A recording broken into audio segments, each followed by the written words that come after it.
बिहार चुनाव को लेकर राजनीति चरम पर पहुंच गई है।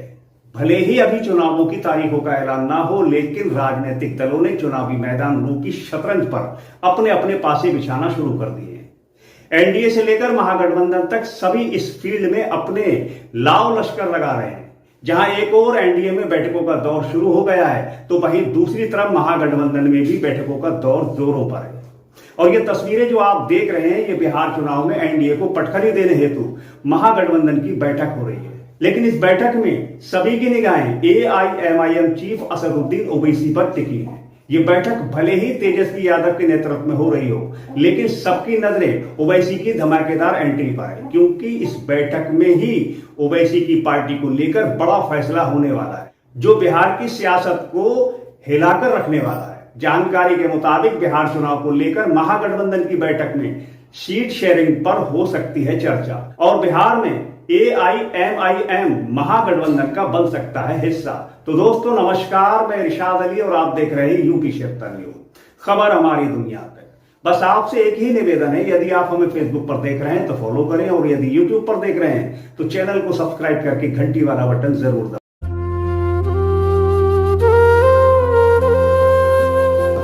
बिहार चुनाव के मद्देनजर तेजस्वी यादव के नेतृत्व में महागठबंधन की बैठक की गई, जिसमें महागठबंधन के सभी नेताओं ने भाग लिया।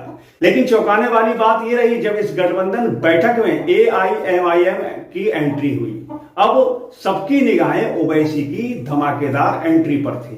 बताते चले कि ओवैसी की पार्टी की ओर से महागठबंधन को प्रस्ताव भेजा गया है। इस प्रस्ताव के बाद माना जा रहा है कि ओवैसी बिहार चुनाव में महागठबंधन का हिस्सा बन सकते हैं, और अगर ऐसा हुआ तो एनडीए के लिए मुश्किलें बढ़ सकती हैं, क्योंकि जिस तरह से ऑपरेशन सिंदूर के बाद ओवैसी ने इंडिया गठबंधन के मुकाबले खुद को देश के प्रति समर्पित कर राष्ट्रभक्ति का जो पैगाम दिया है, उससे उनकी लोकप्रियता काफी बढ़ गई है, और बिहार के कई इलाकों में एआईएमआईएम का प्रभाव जबरदस्त तरीके से फैला है।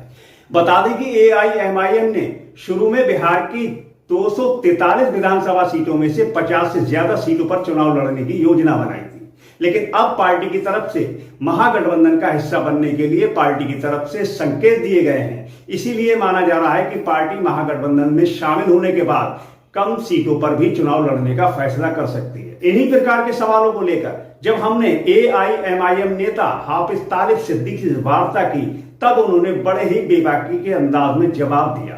तो आइए देखते हैं कि एआईएमआईएम नेता हाफिज तालिब सिद्दीकी ने क्या कहा। हमारे साथ मौजूद हैं एआईएमआईएम पार्टी के वरिष्ठ कार्यकर्ता हैं, और फरुखाबाद भोजपुर विधानसभा से पूर्व प्रत्याशी भी रहे हैं और चुनाव लड़ा था इन्होंने अच्छा खासा। तो सबसे पहले तो तालिब साहब, आपका बहुत बहुत शुक्रिया जो आपने हमें वक्त दिया और आप हमारे साथ बैठे हैं। मेरी एक छोटा सी जो गुजारिश थी और एक सवाल था थोड़ा सा, आपकी पार्टी की विचारधारा क्या है? आप पे हमेशा जो है लोग बी टीम होने का या मुस्लिम पार्टी होने का इल्जाम लगाते हैं, थोड़ा मेरे दर्शकों को जरा बताएं कि आपकी पार्टी की क्या विचारधारा है? देखिए इरशाद भाई, आप आए, बहुत शुक्रिया आपका जो यहाँ पे आए, ईद के मौके पर समय के मौके पर, और अपने यहाँ के जो विचारधारा जो पूछ रहे हैं उसके लिए मैं क्या सारे समाज जानता है कि विचारधारा ओवैसी साहब को क्या है।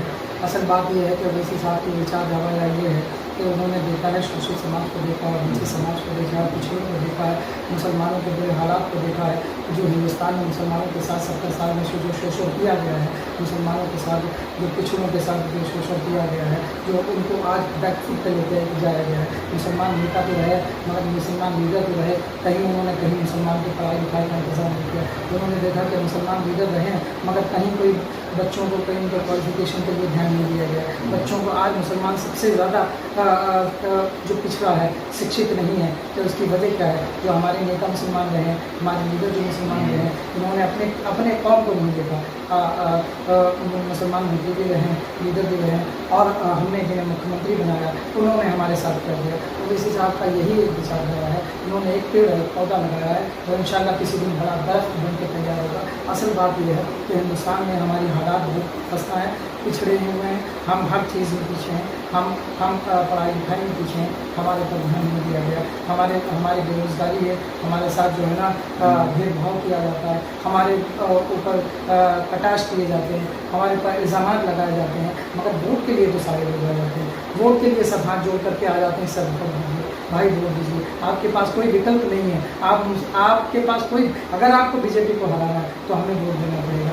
ये नहीं बोलते हैं कि आपको बीजेपी को, अगर आप हमें वोट दोगे तो हम आपके लिए अस्पताल बनाएंगे। आज ये नहीं बोलते हैं कि आप हमें वोट दोगे तो हम आपके लिए कॉलेज बनाएंगे। ये नहीं बोलते हैं कि आप हमें वोट दोगे तो हम आपको नौकरियां देंगे। ये नहीं बोलते, डराया और खौफ दिलाया जाता है कि अगर आप बीजेपी को वोट दोगे, हमें वोट दोगे तो बीजेपी आ जाएगी, और बीजेपी आ जाएगी तो तुम्हारा सत्यानाश हो जाएगा। असल मुद्दे की बात कभी इन्होंने नहीं की। अगर की हो कोई मीडिया पे तो बताए, कोई किसी ने किया हो, करके दिखाया हो तो बताए। असल बात यही है कि मुसलमान पीछे हो चुका है। मुसलमान कौम, मुसलमान भी है, शोषित वंचित समाज भी है, दलित भी है, पिछड़े भी हैं, सारी कौमें जो पीछे हो चुकी हैं, इनको एकजुट होने की ज़रूरत है। हमारी विचारधारा यही है कि लोग इत्तेहाद में आएँ और समझें कि हकीकत क्या है, हक़ और बातिल को पहचानें, सच्चाई को पहचानें कि क्या सच्चाई है। लोग हमें डिस्पोजल ग्लास की तरह इस्तेमाल करते हैं और फिर उसके बाद उसको पीकर फेंक के कदमों में गिरा देते हैं। नहीं, आपका जो है हमेशा ये देखा गया है कि आप हमेशा नेताओं की और अन्य पार्टियों की हमेशा आलोचना करते रहते हैं। ये तो कोई भी एक ऐसी पार्टी होगी या नेता होगा कि जो जिसके साथ आपकी विचारधारा मिलती है, थोड़ा सकारात्मक सहयोग हो, ऐसा कुछ? अच्छा, पहले तो ये बताएं कि आलोचना क्यों ना करें, क्यों ना करें आलोचना, क्यों, वजह बताएं आलोचना क्यों ना करें। हमारे यहाँ प्रदेश का ही ले लें, ठीक है, यहीं का ले लें। आप बताएं कि प्रदेश में हमारे लिए क्या करना है, मुसलमानों के हक में क्या करना है। यादवों का हर पुलिस स्टेशन में जाइए, यादव मिलेगा। 4-7% वाले हर पुलिस स्टेशन में बैठा हुआ, अभी इस समय मतलब है ना, मतलब थाने में नहीं होगा तो पुलिस लाइन में होगा, कहीं तो होगा ना। अभी नहीं तो ठाकुरों को, पंडितों को दी जा रही है नौकरियाँ। मुसलमान कहाँ है भाई? आपको नौकरियाँ कहाँ है? जिनको मजबूती से जो देना चाहिए परसेंटेज के हिसाब से अगर देखा जाए तो आपको नौकरियाँ कहाँ मिली हैं? दूसरी बात, आपका इंतज़ाम क्या किया गया? हमारे यहाँ भी लीडर रहे हैं, नेता रहे हैं, उन्होंने हमारे लिए कौन से कॉलेज, डिग्री कॉलेज करा दिए, कौन से हमारे लिए मेडिकल कॉलेज करा दिए, क्या करके हमारे लिए दिखाया गया है? पहले तो ये सवाल होता है कि हम क्यों ना उनके खिलाफ बोला। दूसरी बात, आपने कहा कि कोई तो ऐसा नेता या लीडर होगा या कोई ऐसी पार्टी होगी। मैं जहाँ तक समझता हूँ कि तेलंगाना में जो मुख्यमंत्री है रेवंत रेड्डी साहब, और इससे पहले जो मुख्यमंत्री रहे हैं केसीआर साहब, इन्होंने ओवैसी साहब को लेकर, जबकि ओवैसी साहब ने अलग एक चुनाव लड़ा, उन्होंने एक अलग चुनाव लड़ा, उनकी पार्टी के भी हमारे जो विधानसभाएँ थी वहाँ से वो लोग भी लड़े हैं।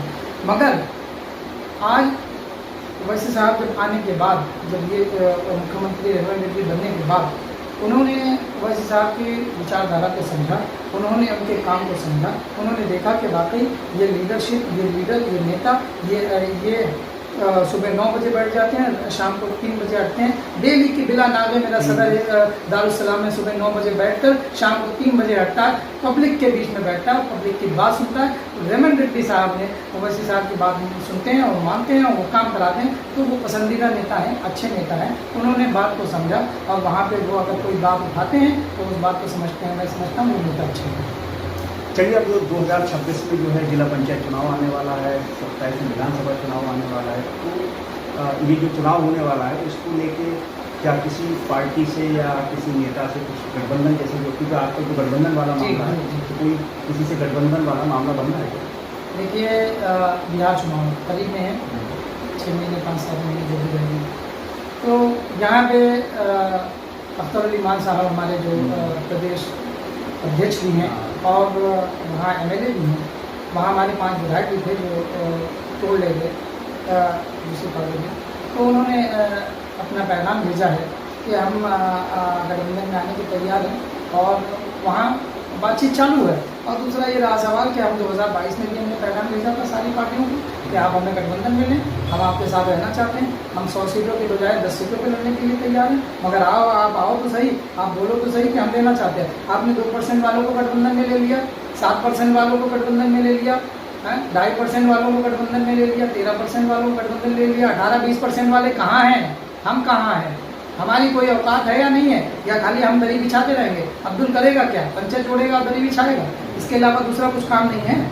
कि यही काम दे रखा है हमें गठबंधन में क्यों नहीं, हमें ये कुर्सी का पाया क्यों नहीं बनाते, हमारी हक की बात क्यों नहीं करते, हमारे लिए रोडों पे क्यों नहीं निकलते, हमारे लिए धरना प्रदर्शन क्यों नहीं करते। तुम्हारा नेता मीम के नाम पे अंदर पड़ा होगा, मुर्गी बेचने के नाम पे, मुर्गी कत्ल के इल्ज़ाम है, बकरी चोरी के, भैंस चोरी के इल्ज़ाम में अंदर पड़ा हुआ, तुम उसके खिलाफ धरना नहीं देते हो, उसके खिलाफ बात नहीं करते, उसके लिए बात नहीं करते हो कि क्या हालात बना के रख दिए, कहाँ से कहाँ पे ज़मीन दोष कर दिया नेताओं को, अच्छे नेताओं को ख़त्म कर दिया, मुसलमानों नेताओं की राजनीति को ख़त्म कर दिया। तुम कहाँ बैठे हुए, तुम मुँह पे पट्टी क्यों बांध के रखे हो, ज़बान गुम क्यों है, बहरे क्यों हो गए, सुनाई क्यों नहीं देता है, हर मुद्दे की बात के लिए बोला जाता है, क्यों नहीं सुनाई देता है, आप बताएं, आप ये बताएं, इस पे बात करें। ये देखें कि हम तो उनके साथ आना चाहते हैं, उसके बावजूद भी हम तुम्हारे साथ आना चाहते हैं, ठीक है, आपको ये ना लगे कि इससे हमारा नुकसान हो रहा है या फ़ायदा। हम कह रहे हैं कि भैया हम एक पार्टी हैं, हम भी एक पार्टी हैं, MIM एक मजबूत पार्टी है और इस देश की नहीं, पूरे हिंदुस्तान नहीं, पूरी दुनिया में ओवैसी साहब को आज पूरे लोग जानते हैं, पूरी दुनिया के लोग, इस देश की मीडिया नहीं, विदेशी मीडिया भी ओवैसी साहब को दिखाती है। देखा गया पहलगाम हमले के बाद एकदम AIMIM अपने और साथ साथ ओवैसी साहब जो नेशनल मीडिया, सोशल मीडिया पर पूरी तरीके से छाए हुए हैं। तो मेरा कहने का मतलब ये है कि जो इस टाइम एकदम जो क्रेज बना है, तो क्या इस क्रेज को 2027 विधानसभा चुनाव में कैश करा जाएगा या कुछ और? देखिए, सबसे पहले बात यह है कि ओवैसी साहब ने जो बातें कही है, उन्होंने जो कहा है वो ईमान की हिदायत नहीं है, ये कोई पॉलिटिक्स नहीं है, क्योंकि इस्लाम धर्म में सीधा सीधा साफ साफ लफ्ज़ों में ये कहा गया है कि देश से मोहब्बत करना ये ईमान की दलील है। हमारा फ़र्ज़ है कि हम देश से मोहब्बत करें। इसमें अगर राजनीतिक को इस्तेमाल करेंगे, इसमें हम अगर अपने स्वास्थ्य के लिए अगर इस्तेमाल करेंगे तो गैरत मर चुकी है हमारी, ये इसलिए नहीं किया गया है ओवैसी साहब, और ना ही हम इसका कोई फ़ायदा लेना चाहते, ना शेयर लेना चाहते हैं कि भैया हमें इसका फ़ायदा मिले, हमें वोटों में फ़ायदा मिले, लोग हमारी तारीफ़ करें, हिंदू मुस्लिम से तारीफ़ करें, इसलिए नहीं। हकीकत ये है कि वो देश की मोहब्बत है, वो ईमान, वो एक ऐसा शख्स है, वो ईमान से बहुत पुख्ता है, ईमान से इस्लाम का भी फॉलोअर्स है, फॉलो करता है, तो दाढ़ी से भी माशाअल्लाह है, टोपी से भी है, कुर्ते से भी है, खुदा की भी बंदगी कर रहा है, और ये हिंदुस्तान की भी जो है ना जो हुकूक है उसकी अदायगी कर रहा है, जो उसके फ़र्ज़ है उसकी अदायगी कर रहा है। वो ये नहीं देख रहे कि हम किस पार्टी से हैं, या हम अलग पार्टी हैं, या वो एक अलग पार्टी नहीं। उन्होंने कहा है कि हमारे घर की बात है, हमारे घर में जो भी मसले होते हैं, हमारे ऊपर अत्याचार होता है, फिलहाल हमारे ऊपर जुल्म होता है, सितम होता है, हमारे लिए संविधान मौजूद है, बाबा साहब का बनाया हुआ मजबूत संविधान मौजूद है, हमारे लिए हाई कोर्ट मौजूद है, हमारे पास सुप्रीम कोर्ट मौजूद है, हम केस लड़ेंगे, कोई मसला हो हम आगे बात करेंगे, हम अपना प्लेटफॉर्म तैयार करेंगे। आज राजनीतिक में हम पीछे हैं तो कल हम आगे भी बढ़ेंगे, मगर हम अपने घर की बातें बाहर नहीं करेंगे, हम घर में निपटाएंगे बात को, हम इसके ऊपर राजनीति नहीं करेंगे। हम इसके ऊपर कोई कहे कि हमने ये खुल के, अगर ओवैसी साहब ने बोला तो ये कहे कि राजनीतिक नहीं, राजनीति नहीं, ये मोहब्बत है, वो ईमान की मोहब्बत है उनकी।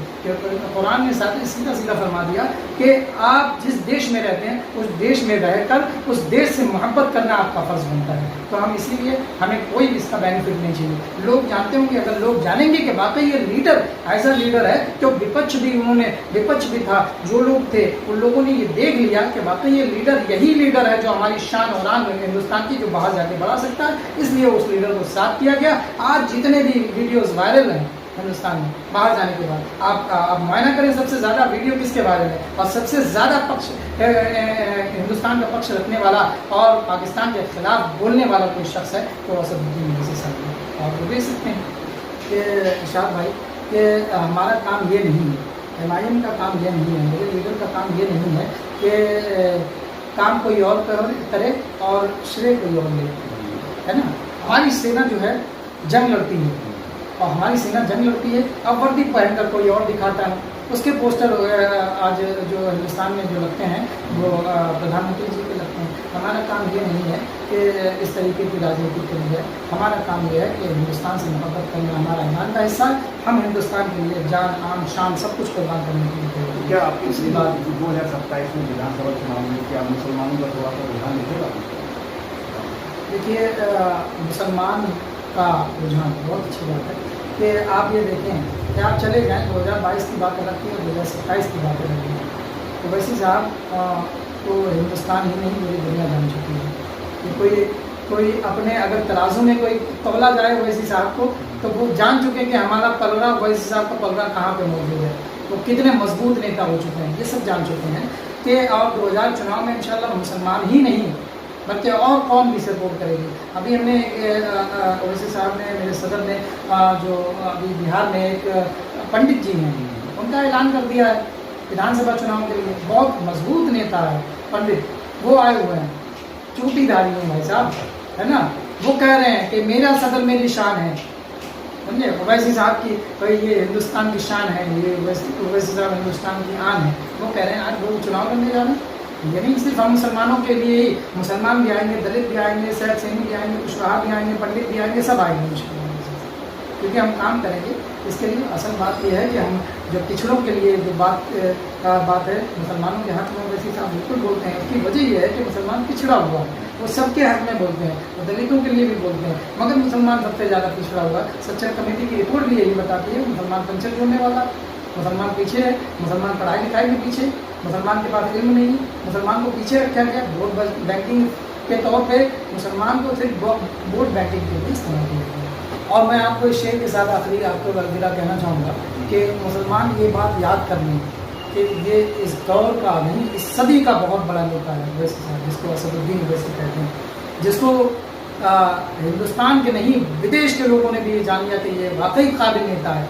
और जो इनके ओवैसी साहब के खिलाफ जो गालियाँ बकते फिरते हैं, जो बकवास करते हैं, उनके अब्बा हुजूर भी इनकी तारीफ करने में लगे हुए हैं कि वाकई अगर कोई लीडर है कि और सच्चाई की बात करने वाला है, हिंदुस्तान की मजबूती से बात करने वाला है, तो ओवैसी साहब है। तो मुसलमानों से मैं एक शेर के साथ बात को ख़त्म करना चाहूँगा कि ऐसा ना हो कि हमने जो ख्वाब देखा है कि हमारा एक प्लेटफॉर्म तैयार हो, हम ख्वाब ही देखते रहें, कहीं ऐसा ना हो कि वो परवास कर जाएँ। तो इसलिए मैं एक शेर कहना चाहूँगा कि आँखें खुली तो ऐसा ना हो कि ख्वाब गफलत से तुम्हारी आंखें खुले, तो आंखें खुली तो जाग उठी हसरतें तमाम, आंखें खुली तो जाग उठी हसरतें तमाम, उसको भी खो दिया जिसे पाया था ख्वाब में, उसको भी खो दिया जिसे पाया था ख्वाब में। तो ये ना हो कि कहीं हमने ये सोचते रह जाए, अफसोस के आंसू आंखों से बहाएं कि उसको भी खो दिया जो इस सदी का सबसे बड़ा नेता था, उसको भी खो दिया जिसको पाया था ख्वाब में। बाकी भगवाना नहीं